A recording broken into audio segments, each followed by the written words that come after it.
Hello, welcome to the Joe Cortez Show here in Las Vegas, Nevada, the entertainment and the sports capital of the world.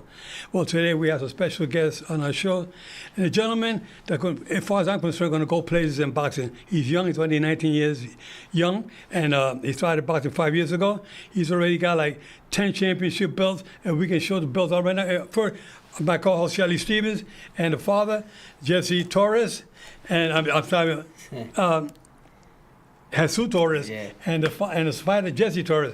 Okay, I got the name a little mixed up there, but these guys are champions. And in my book, these guys are very dedicated. This is what we need in boxing. Shelly, you know how we treat people out there. We're trying to get people on the right track. Mm-hmm. And here we got another young man who's going to be going places in boxing. I can tell you right now, all my years in boxing, as a fighter, as a referee, I've done so much. I see. When I was sparring the other day, I said, this guy going places. He's really going to definitely be a world champion. So, Jesse, tell us a little bit about, when do you turn pro? I'm probably going to turn pro sometime next year. Sometime next year. Okay, so you'll be young, 20 years young. That's good. Mm-hmm. That's a good time to get started. Most fighters start around, a lot of fighters start a lot later. You started young, 20. You started boxing when you were about 14 years old? Yes, 14. 14. And you're the father? Yes, sir. Now, how do you feel about your son being a boxer now? I'm super proud, he works really hard, so, that motivates me to help him in whatever I can for him to be successful. What inspired you to become a boxer? Well, I love sports. I love every sport, like football, soccer, baseball, anything. Mm-hmm. Anything to get me out the house, basically. Right. So... But we tried boxing, and I was like, you know what? Like, boxing, like, you don't need to worry about no one else. You just need to worry about you. That's true. So I was like, let's give boxing a try, and I'm going to give my 100%, and we'll just see where it goes. That's amazing. That's very dedicated. How does your mother feel about you being a fighter? She likes it because she loves me in sports. Mm-hmm. But the thing is, she's like, if you're gonna do something, like if you're not good, she's gonna be like on me. Mm. Yeah, but you're doing pretty good. I mean, you got. Can we show the belts that he had won before? The 10 championship belts. Look at these belts. I mean, for us to hold those belts up, it was like a workout. So it was at least 150 pounds of belts there. But you're like unbelievable. All the championship belts that you won and all those medals that you won. I mean, what was the first one you got? First one was in 2021. It was the SoCal. It was the blue and gold. I think it was It was SoCal. It was the SoCal. It was part of the SoCal. It was the SoCal one, and it was just a 3-day tournament, and I fought all 3 days. At first, I would always be nervous. Like, I would be so nervous to the point where, like, I wouldn't go to sleep. I would just be thinking, I'm like, oh, shoot, I'm fighting tomorrow. And then once I would win, I'll be like, damn, I got to fight again. That's one thing that a lot of the fans out there, you guys don't realize, that climbing up into the ring is probably the toughest part in boxing. Like he says, being a fighter is great, but getting into that ring is really greater because not many guys have the guts. They talk a lot of crap about how good they are. They're going to knock you out. You know what? In the real life, like he has and I have, climbing up into that ring, that's where it takes a lot of guts to get in there. We're very proud of you. And Poppy, you're the best. Yeah. You take care of this son of yours. Yes, he's good. He's going to go play. Guarantee you, like we're talking today, like we're talking about Julio Cesar Chavez back in his day, I can see you following those footsteps of Chavez, of any fighter, really. Chavez was one of the greatest of all time. I had the honor of refereeing Chavez on 6 occasions, but I did him against Oscar De La Hoya, against Whitaker, against this kid from Greg Hagen from Henderson. It was 133,000 fans in Mexico City, Nice. and the Stadium Azteca. And I did Chavez with Whitaker at the Alamo Dome. There were 65,000 fans at the Alamo Dome. It was a great honor for me to be chosen to be those mega fights like that. Chavez was one of the great ones. And, to do Chavez or Tyson, like I did Tyson on 8 occasions. And people say, Joe, how do you get assigned to those fights? You got to be consistent as a referee. And one thing I learned as a referee, I treat the fighters like if they were my own children because if I see them getting a little hurt, I say, wait. I stop the action right there. You know, either I stop it or call in the doctor, or just most times I would just, if I see a fighter out class, I'm going to stop it. You know? Safety first. Yeah, exactly. You think of the safety first. How many fights did you win? How many did you lose? I want to say about 40. 40? Yeah. And And a lot. 46. Wow. 46 wins and 17 losses. Yeah. Oh, yeah. Okay, That's well, amazing. it was Probably something. lost about 5. Yeah. Yeah, but my eyes. I was 43-2 when I fought, and I turned pro when I was 18. I had 18-1 as a professional. But I stopped. I was about your weight, 118. That was my fighting weight when I turned pro in Bakersfield, California. I weighed 117, 3/4 pounds against a guy named Tony Salgado. And Tony Salgado, I hit him with so many left hooks. That night, moving, left hooks. His ear got so bad, it was so puffed up. It was 6-ounce gloves, 6 ounces. And his ear got so puffed up that they called in the doctor. The doctor said, I said, you had to stop it. His ear was like this. Then I ran into him in Las Vegas about 15, 20 years later. I ran into him at the Orleans Hotel. I was doing a fight.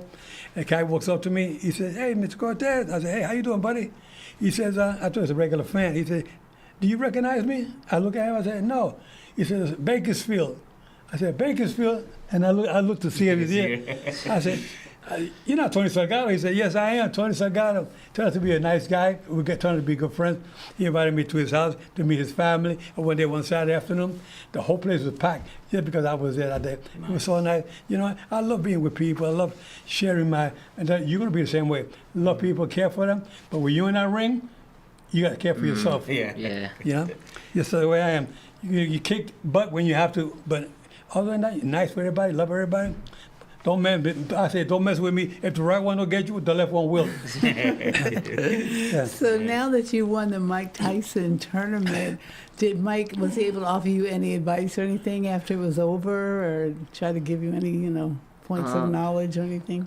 Well, not really, because he was pretty busy that day. I'm not gonna lie. Yeah. He was busy taking pictures. Not everyone coming up to him. Yeah. So all we just did, we just took a picture. I took a picture with him, and he just congratulated me. And, that's cool. Yeah. That's what we need, Mike Tyson said, one day he came up to me and said, Mr. Cortez, he never called me Joe. Mr. Cortez, I met you in New York City when I was 13 years of age. And he says, and I was telling you I want to be a fighter, and you gave me a couple of good pointers. How did I do? I said, well, you did pretty good. I'm very proud of you. You did the right thing. Thank you, Mr. Cortez. And he shook my hand. He was 13 years of age. He was already like a heavyweight already. You look at YouTube, Joe Cortez gets knocked out by Mike Tyson. That's not me. I was never a heavyweight. I was a bantamweight, 118 pounder, 126, the most I ever fought. Joe Cortez was a heavyweight back in those days. When I retired from boxing, Mike wasn't even born yet. Anyway, we're here in Las Vegas, and we're in the boxing capital of the world. There's a lot of fights going on all over the world, and eventually I can see it in the next 2 or 3 years. I can see you fighting 10-round main events here with no problem. Yeah.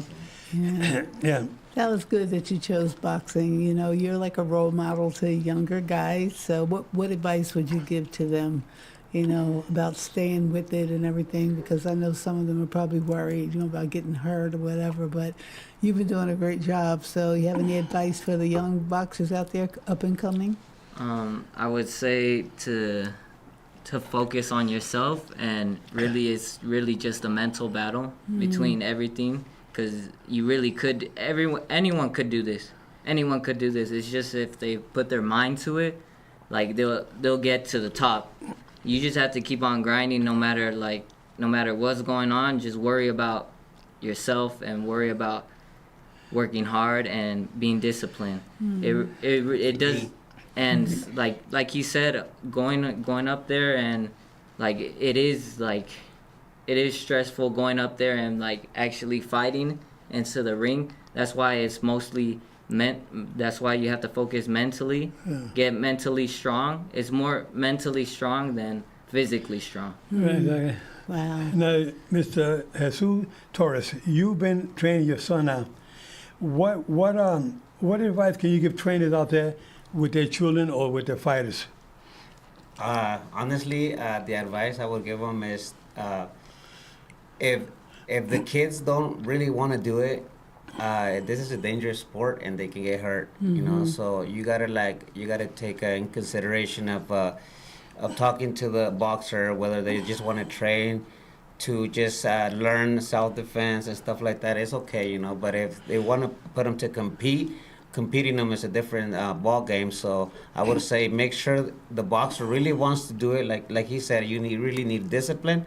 So if the boxer really wants to do it, then yeah, put him through that because it is dangerous. Right, exactly. You know, I would say, you fans out there watching the show, you know, around the world, you know, we try to do the best we can to bring people on the show to help out and share their knowledge and wisdom with the audience out there. The reason why I felt that Jesse would be the perfect person was because he just won that championship at Mike Tyson tournament last week. And his father must have been one of the proud ones saying, wow, my Yes, son sir. did it again, once again. You know, at one time when I was doing a show with ESPN, I was commentating for ESPN, and I had the honor of going to Floyd Mayweather's home, and he was showing me his championship belts. He had like 8 championship belts, all WBC belts, in his big glass case in his living room.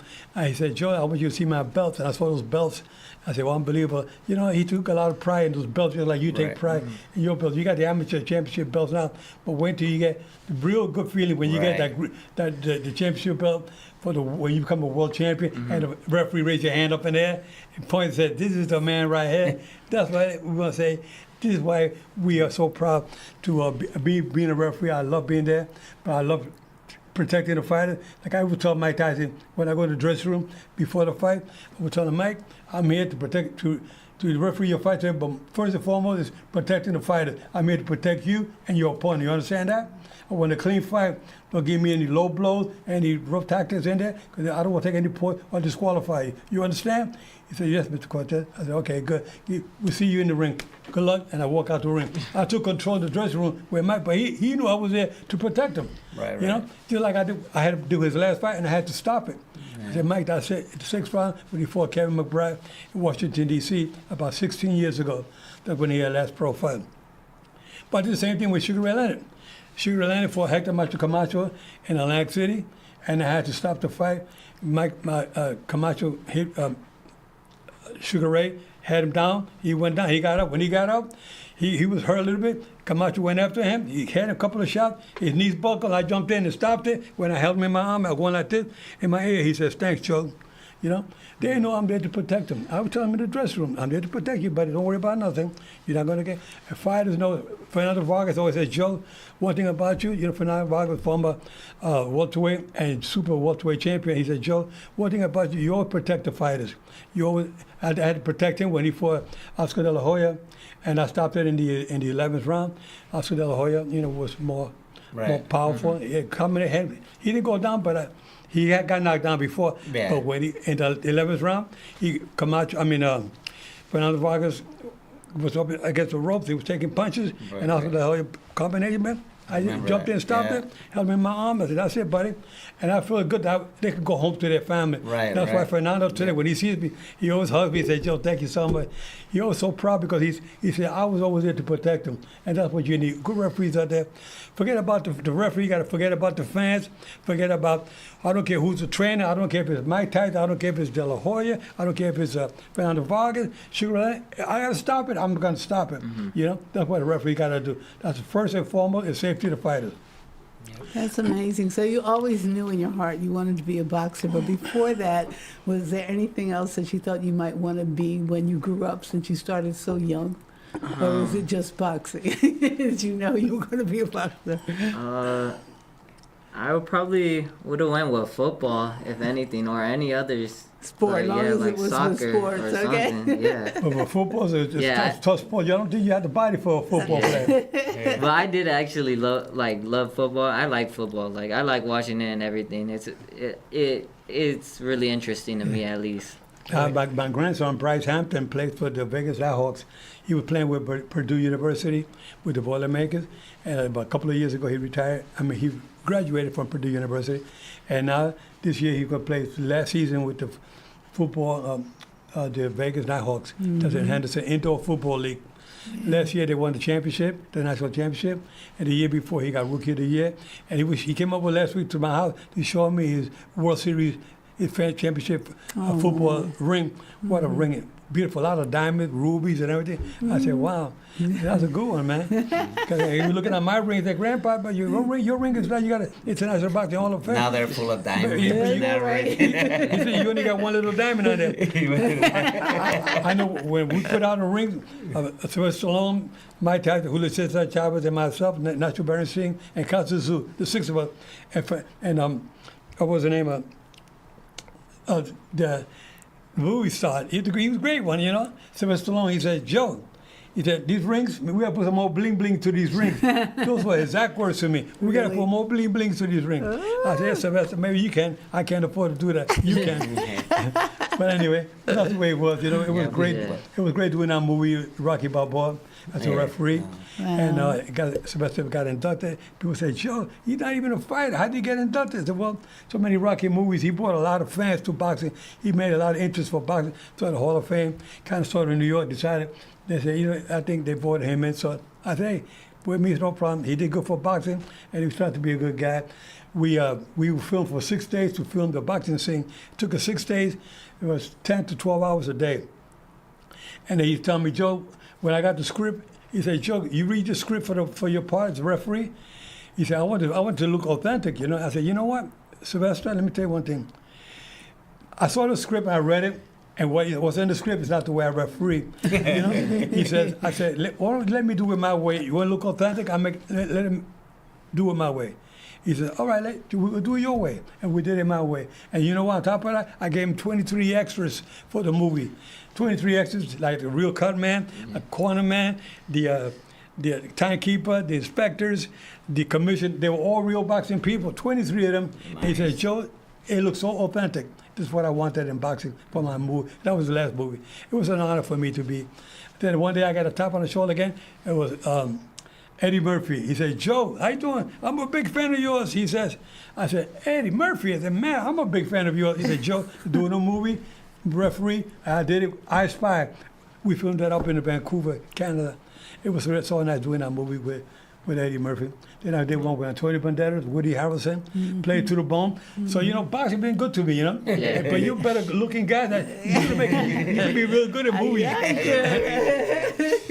Yeah. So anything else you want to tell the Jesse? I want to tell him that we're going to invite him to Lola's one night when him and his dad aren't busy on a Saturday night. You should come to where my husband and I are performers. And Joe, ever since we met, we became like family. So Joe You has guys like singers. yeah. My husband was Jesse with, likes to sing too. Really? Oh, well, good to know. You're going to have to tell me what songs you like. We can arrange all of that. Yeah, her and her husband performer. They do a lot of great songs you like. But we did an interview with, I did a little interview today with TJ. Lola said, that's right. I want to see maybe we can show that. If our man Rick has a video of that, we can show TJ. Hello, my friends. It's Joe Cortez with TJ here at the fabulous restaurant. I mean, this place called Lola's is unbelievable. We get here almost every week. I come by and say hello, see them perform. And TJ and her husband Carlos are great people. It's like a family when you come in. TJ, I want you to tell me a couple of things about your restaurant. The people that come this weekend, every weekend. Tell us about what's going on. Well, we have our live music that starts at 6 o'clock. Our resident band is Shelly and West, twice as nice. That's very exciting, working out really well for us. We dance all night. Tonight, we'll be serving live crawfish. So we have crawfish boiled till probably the end of June. We pick up our crawfish from Louisiana. We fly it in every Friday. So we're right in the kitchen right now, boiling that crawfish and getting it all seasoned up, and it'll be ready at 3 o'clock. So come on up to Lola's tonight, hang out with us, hang out with the band, and you can get some crawfish. And Shelly and Wesley perform today from 6 to 10? 6 to 10, Fridays and Saturdays. Okay, great. And Wednesday, Thursday, 6 to 9, and on Sunday, they come in at 5 o'clock. That's great. Well, you guys keep up the good work. We're looking forward to seeing you tonight and tomorrow night and every night of this week. All right, I'm going to get back in the kitchen and keep cooking. Take care. God bless. Thanks, Joe. So that's it. We have Shelly and Wesley perform at Lola's every five nights a week. That's amazing. Not many people can say, I have a residency where I can perform 5 nights a week. You guys are doing it. Very, very proud of you. Now, Jesse, I understand that you have a little voice, too. You like to sing a little bit. What kind of music you like to sing? You like Motown? You like rock? You like rap? Or what kind of music? I would say I like mariachi music. Oh, okay. I like mariachi music, and then I also like just like soul music. Soul music? Yeah. Okay, well, Cool. Shelly Wesley, Hello. they play a lot of soul music. Mariachi, you got to bring your father. Got to get an accordion for your father to play the accordion. So where's your family originally from? So we come from California, but some of them are from Mexicali and Okay. stuff like that. All over Mexico, we have. Beautiful. Yeah. Is Okay. Julio Cesar Chavez a fighter you look up to? Yes and no. How about Pitbull Pitbull, Cruz? Pitbull Cruz. Yeah, he's cool. I really since I'm young, so I didn't really get to watch like Okay. Julio Cesar Chavez. Yeah. So I watch Canelo more. So Canelo. I feel like I feel like he was more of an inspiration to me because Yeah. like he was. Well, I grew up with You him. grew up with him, right? him Exactly. fighting. We can understand that. We can respect you for that as well. My last fight as a referee was Canelo Alvarez and Josecito Lopez, 2012, September 2012. That's when I retired that night at the MGM Hotel. Mm-hmm. And people say, Joe, how do you remember all these fights and all these days they were located? At your age, I said, I still got a little spark of the old flag. I still got all my marbles. I didn't get hit that much in boxing. They say, hi. I didn't take punches to the head, very little, throughout my whole career. That's why I never got knocked down in the amateur or in the pros. And if you did, world champion, to get knocked down, get up. Chavez, I remember when he was fighting, Canelo also, they've got knocked down, they get back up, and they finish strong, and they retain a good reputation. Canelo Alvarez, it will go down in history as one of the great ones. Julio Cesar will go down one of the great ones. There's a lot of great fighters. Even Tyson, those guys, I did some of them, they lose, but at one time, like Joe Louis and Rocky Marciano back in the old days, Muhammad Ali, they've gotten knocked down, but they still respected some of the greatest of all times, And that's why I tell our viewers out there watching this fight, boxing is not easy. You don't play boxing, okay? You can play basketball, you can play football, you can play hockey. Boxing you don't play because with these gloves, when these gloves hit you upside your head, you really feel it. You think you get hit with a brick, not with a soft glove like that. Yeah. So sometimes people say, man, where did that punch come from? How did that guy go down? And look, he got hit with a brick. And sometimes you got to punching power. Some fighters have it. Sometimes fighters, you got to teach them how to punch harder. It's all about body, the movement, and how you throw it. Some fighters throw arm punches. Some fighters know how to get down and come up with the body behind it. And I'll tell you, good body punches, they're good. You kill the body, the head dies. Yeah. But boxing, you don't play. Anything else you want to ask these gentlemen before we? Let's see. No, I just want to ask, have you ever had New Orleans cuisine before? No. Well, it's kind of similar in a way sometimes to Mexican food because there's a lot of rice and beans involved in it. So New Orleans just has like a different kind of spice. A little spicy, though. Yeah, but you can order it not spicy like I do. It's not good for my throat. Yeah. But so anyway, we've had a lot of people that have been on Joe's show here before in the boxing area, and they all come to Lola's and have a good time. I remember the one that came, I think it was from Cuba, and he brought his children, and they were dancing around and everything. It's like a real family kind of place. And once you come there once, you're treated like family. Yeah, we were talking about Joe Casamayor. Joe Casamayor was a lightweight champion. He was Olympic gold medalist, but he was also a world champion. And I refereed his fight against a guy named Freitas here in Las Vegas. But Joe Casamayor was a good fighter. He became an American citizen about 7 years ago, and when he got sworn in, I was there with him to support him at the courthouse, and it was so nice to see Joe Casamayor become a U.S. citizen. He said, Joe, I've been dying to become a citizen. I'm happy. And just like Carlos, for TJ's husband, for Lola's, Carlos was a husband to TJ, the owners of the Lola's restaurant. Carlos got sworn in November 7th of last year, 2025. And he became a U.S. citizen. He said, Joe, I'm so proud to be a citizen. I said, listen, we're glad you're here. You keep our people happy. We're all trying to do the best we can. Unfortunately, individuals out there going a lot of tough times these days who are not citizens. But, there is always hope, and there's always a way to make things happen. Hopefully in the near future, everything is settled down, where we can say we can help everybody out there to, that are not citizens, make them citizens, and just hope things get better. We hate to see individuals going through tough times right now. I got a lot of friends that I have here in Las Vegas that are going through tough times. I had a gentleman call me up 2 nights ago. Her name is Ray. He called me from Kissimmee, Florida. He called me and said, Joe, I'm calling you to tell you that I remember last year I called you. I go through some difficult times. I called you. I said, I'm only a fan, but yeah, I sent you a number and you were able to call me back and you helped me. You gave me some good advice. You gave me some good directions. He said things worked out good for me. He said, unfortunately, recently, not to a couple of months ago, he said my girlfriend committed suicide. I said, wow. You know, so I'm not going to go into the details, but anyway, he called me up and I called him back again last night again for the second time, 2 nights in a row, make sure he's okay. Because sometimes, you know, we go through difficult times in life, and if anything happens that you're not happy with, you know, you always pick up your phone like me. You could call me anytime you want. You feel like talking to your dad, call your dad. If your dad, you're not, let's call Joe, let's get Joe together. We all talk. Yeah, I'm here to help you guys. I love you guys like you can't imagine.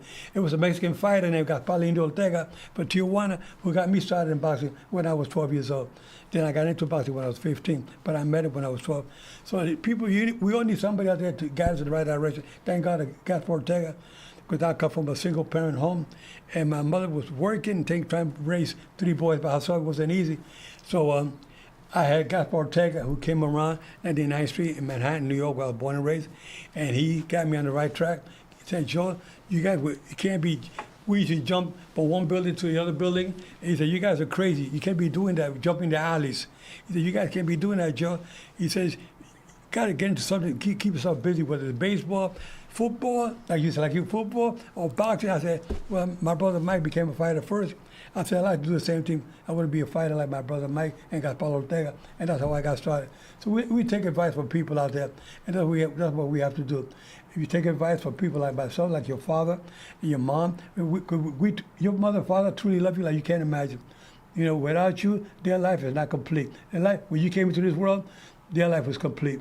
That's the happiest moment is having your children like yourself into their life. And your father used to carry you, give you the bottle, change your diapers and all that. And that's the way it was. And here you are, a full-grown man now, a future world champion. You're going to be going places, and we're so proud of you. I want you to keep up the good work. Jesse, Jesús, te digo una cosa, para los que están hablando, vieron el programa, hablamos un poquito de español también, porque los queremos mucho a los fanáticos, para que aprendan mucho de la vida de usted y su hijo, Jesse, la vida que están llevando ustedes, ¿ok? Okay, pues Que muchas lo gracias. lleven, que la lleven bien. And I can tell you guys, mira, you want me to talk in Japanese too, or Chinese? You can. 'Cause I know you speak 4 or 5 languages, right? Well, put it this way. I sing in 7 languages because my husband and I performed on cruise ships for 23 years. So first we were based in Florida, and then we were going to Europe with that cruise line. And then somebody from another cruise line heard about us, came and got us from Florida and took us back to Singapore. So we were based in Singapore for a lot of years. I had to learn how to sing in Chinese, Japanese, Korean, Indian, Hindi, you know, and then in Europe I had to sing in Italian and French, and my father's from Brazil, so I already could sing in Portuguese, and then I had to, you know, I knew Spanish, and so I tried to sing in everything. So last night at Lola's, a gentleman came in with his girlfriend, and, you know, he invited us to sit down with him and have a drink, and we talked and everything, and found out that she was originally Chinese. And she's like, can you sing any songs in Chinese? We're like, yeah, sure. You know, my husband's like, yeah, come on, let's do it. I'm like, I don't remember the words. Okay, but I'm going to try. But we did it. Somehow it all came out really good. But Joe has the magic touch around Lola's. I can't wait for you guys to come there, because last week we had, Joe has his own table. Okay, so everybody knows that's Joe's table. When they come in, the owners know and everything. So anyway, he met this couple last week that came in, and they were seated in the dining room, but they wanted to sit up front. So TJ didn't know it was a Friday night, because he normally comes Saturday. So she gave them Joe's table. And when Joe came in, the guy recognized Joe. They started talking. They're all sitting together at the table, and it was just magic again. And she got up at the end of the night, and she said a prayer, and everybody in the restaurant stood up. We were holding hands. Yeah. Tears were coming out of people's eyes. She was blessing us, blessing Joe, blessing the environment and Lola's, you know. She's And she from wasn't Atlanta. drunk. That was no, just a she photo. wasn't. She just felt the spirit in there. So Lola's is special, so we're going to be looking for you. Well, you fans out there watching, you know, we want to make sure that you guys stay tuned for our show on a regular basis. Every week we're on there, the Joe Cortez Show. We bring people on there to talk about good things. We're loving, caring. We're nothing negative on my show. Everything is positive. We love you guys. Keep your guards up at all time. And remember, we're fair, but we're firm. Here's the future champ, Jesse Follow me on Torres. Instagram. Hell yeah, he's Instagram, yeah.